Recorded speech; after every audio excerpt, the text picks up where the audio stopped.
What is it that gets you pivoted toward middle grade, and what would maybe tempt you to write for adults? I have a few stories brewing around in my head for adults. I'm kind of nervous because I've never tried to write for adults, and it seems really different. But I mean, I think whenever I read a great book for adults, I then start thinking about like ideas that I would have for adult books. Like I really like mysteries, so I really like Laura Lippman.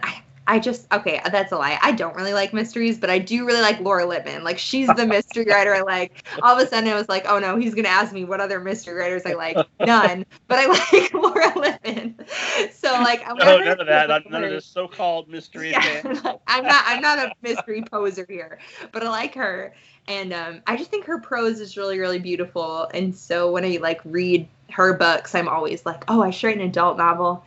And Deb Coletti writes young adult and some amazing young adult. She's a young adult author I actually love, but her adult books, they are so beautiful. You could weep. And I feel like I don't see them like talked about enough, or like I don't even think they ever came out in hardcover. They've all been straight to paperback, and they are phenomenal. And every time I read one of hers, I'm like, I need to go write for adults. This is awesome. I never understand writers. I understand wanting to specialize and being the best you possibly can in one area. I think that's extremely admirable.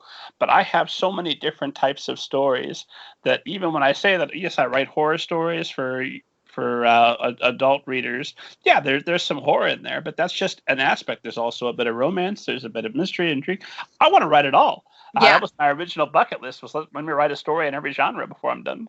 I love that. I totally agree. I mean, I'm married, so I'd love to write about marriage and explore marriage in fictional storylines, but obviously that's not something you're going to do in middle grade. So I'd really like to write for adults. And another book I read that made me be like, I need to write about this age group is J. Courtney Sullivan has a book called Commencement, which is about 4 best friends from college in their first couple years after college.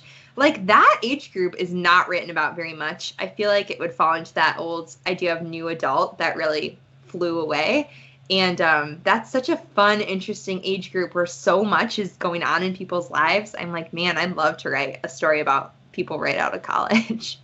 Well, I think lots of those stories get written. They just get crammed into high schoolers. Yeah, That was yeah. something that amused me. I became a substitute teacher earlier this year.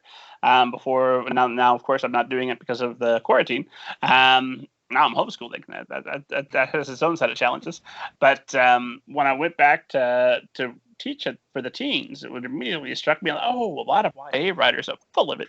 Anytime I read a YA book where the teens just hooked on coffee, thinking about coffee, like, no, that's an adult writer thinking about coffee. Get out of here. Yeah, I don't read a ton of YA. That's one of the reasons. There's some great YA. I don't want to like completely bash on YA, but it's not. That's probably in my bucket list. That's probably like the last thing that I would write. Teenagers kind of scare me. I'm not sure I'm ready to write for them yet. Oh, I like YA. In fact, I think my next project probably will be YA just because of that experience. I didn't want to write it because I'd read so many excellent YA novels, but now I'm thinking, man, I've read so many YA novels about really mature teens. Wouldn't it be nice to write something about actual teens? But I didn't see anybody being nearly that smooth. There were no handsome, pretty boys and beautiful. There's a lot of acne. Yeah, a lot of acne, a lot of strange smells in the classroom. Just a lot of awkwardness and a lot of still in that transition of adolescence that hasn't completed yet. Yeah, totally. So,